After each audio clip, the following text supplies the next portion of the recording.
രാജ്യത്ത് നല്ല രീതിയിലുള്ള സംഭവവികാസങ്ങളും ഉയർന്നു വരുന്നുവെന്ന് നാം കാണേണ്ടതാണ്. ഇപ്പം നമ്മുടെ കഴിഞ്ഞ ലോക്സഭാ തെരഞ്ഞെടുപ്പിന് മുൻപ് BJP 2/3 ഭൂരിപക്ഷം നേടും, ഭരണഘടന പൊളിച്ചെഴുതും, മതനിരപേക്ഷതയ്ക്ക് ഇതേ രീതിയിൽ തുടരാൻ പറ്റില്ല,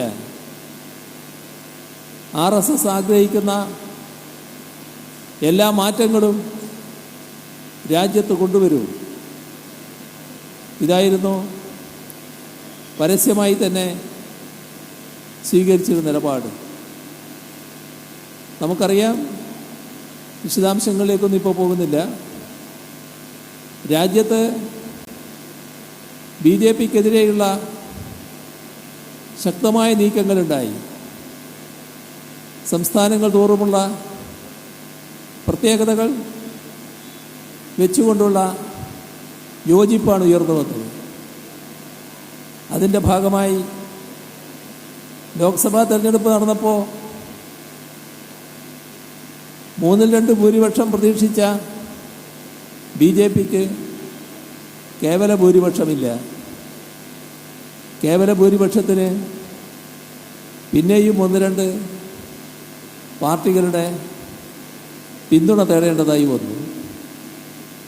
തങ്ങൾ ആഗ്രഹിക്കുന്ന വിധത്തിൽ കാര്യങ്ങൾ മാറ്റിമറിക്കാനുള്ള ശേഷി അതോടെ BJPക്കില്ലാതായി. പക്ഷേ അവരുടെ ദുർവാശി വിടുന്നില്ല. അതിനുശേഷവും തങ്ങളുടെ അജണ്ട നടപ്പാക്കും എന്ന തരത്തിലുള്ള പ്രഖ്യാപനങ്ങൾ ഉയർന്നു വരുന്നു. ഇവിടെ ശ്രദ്ധിക്കേണ്ട ഒരു കാര്യം, നിങ്ങൾ രാഷ്ട്രീയ കാര്യങ്ങളും ഗൗരവമായി ശ്രദ്ധിക്കുന്നുണ്ടാവുമല്ലോ. BJP എല്ലാ രീതിയിലും രാജ്യത്തിൻ്റെ പൊതുവായ താല്പര്യത്തിനെതിരായി നീങ്ങുമ്പോൾ ആ BJPയെ പരാജയപ്പെടുത്തുക എന്നത് ഏറ്റവും പ്രധാനപ്പെട്ട ഒരു അജണ്ടയായി എടുക്കാൻ മതനിരപേക്ഷ ശക്തികൾക്കെല്ലാം സാധിക്കണമല്ലോ. പൊതുവേ അതുണ്ടായി. പക്ഷേ കോൺഗ്രസ് അതിൽ നിന്ന് മാറി സഞ്ചരിക്കുന്നതാണ് നാം കണ്ടത്. ആ മാറ്റം ആർക്കാ ഗുണം ചെയ്ത്? BJPക്ക് ഗുണം ചെയ്തു. ലോക്സഭാ തെരഞ്ഞെടുപ്പിന് ശേഷം ഹരിയാനയിൽ നിയമസഭാ തെരഞ്ഞെടുപ്പ് വന്നു. കോൺഗ്രസ് സങ്കുചിതമായി കാര്യങ്ങൾ കണ്ടതിൻ്റെ ഭാഗമായി ഹരിയാനയിൽ BJP ജയിച്ചുപോയി. ആരും പ്രതീക്ഷിച്ചല്ലത്. മഹാരാഷ്ട്രയിൽ നല്ല തോതിൽ BJP പരാജയപ്പെടേണ്ടതാണ്. പക്ഷേ ലോക്സഭാ തെരഞ്ഞെടുപ്പിന് ശേഷം നിയമസഭാ തെരഞ്ഞെടുപ്പ് വന്നപ്പോൾ സംസ്ഥാനത്തെ യാഥാർത്ഥ്യങ്ങൾ ഉൾക്കൊള്ളാത്ത സമീപനം കോൺഗ്രസ് സ്വീകരിച്ചതിൻ്റെ ഫലമായി അവിടെയും BJP കയറി വന്നു. ഏറ്റവും ഒടുവിൽ ഡൽഹിയുടെ പ്രത്യേകത വിശാലമായ ഹിന്ദി ഭൂപ്രദേശം. ആ ഹിന്ദി ഭൂപ്രദേശത്ത് ഡൽഹി BJPക്ക് കടക്കാൻ പറ്റാതെ നിൽക്കുകയായിരുന്നു. ദശാബ്ദങ്ങളായി BJPക്ക് അങ്ങോട്ട് കടക്കാൻ പറ്റുന്നില്ല. പക്ഷേ അവിടുത്തെ ഗവൺമെൻറ്റിനെ അസ്ഥിരപ്പെടുത്താൻ BJP ഇതര ഗവൺമെൻറ്റുകൾക്ക് നേരെ കേന്ദ്ര ഗവൺമെൻറ് രാജ്യത്താകെ സ്വീകരിക്കുന്ന സമീപനം ഡൽഹിയിലും സ്വീകരിച്ചു.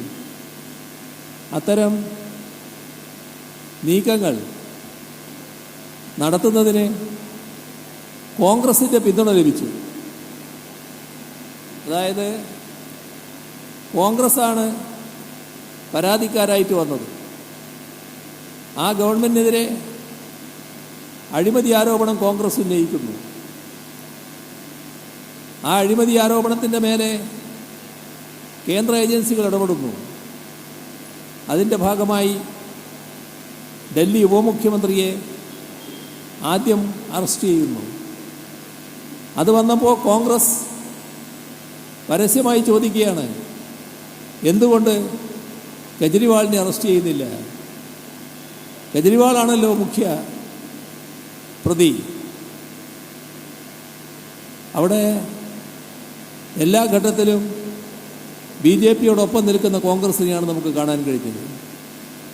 അവിടുത്തെ ഗവൺമെൻറ്റിനെ ദുർബലപ്പെടുത്താനുള്ള നീക്കങ്ങൾ, അതിനെതിരെ സുപ്രീം കോടതിയുടെ ഇടപെടൽ വന്നു. സുപ്രീം കോടതിയുടെ ഇടപെടൽ മറികടക്കുന്നതിനായി ഒരു ഓർഡിനൻസുമായി കേന്ദ്ര ഗവൺമെൻറ് രംഗത്ത് വന്നു. രാജ്യമാകെ അതിനെതിരെ അണിനിരന്നു. പക്ഷേ കോൺഗ്രസ് BJPയോടൊപ്പം, ഡൽഹിയിലെ ഗവൺമെൻറ് കൂടെ നിൽക്കാൻ കോൺഗ്രസ് തയ്യാറായില്ല. രാജ്യമാകെ ഒന്നിച്ചായപ്പോൾ അവസാനം പേരിനൊരു ശബ്ദം കോൺഗ്രസിൻ്റെ ഭാഗത്ത് നിന്ന്. ഇപ്പോൾ തെരഞ്ഞെടുപ്പ് വന്നു, നിയമസഭാ തെരഞ്ഞെടുപ്പ്.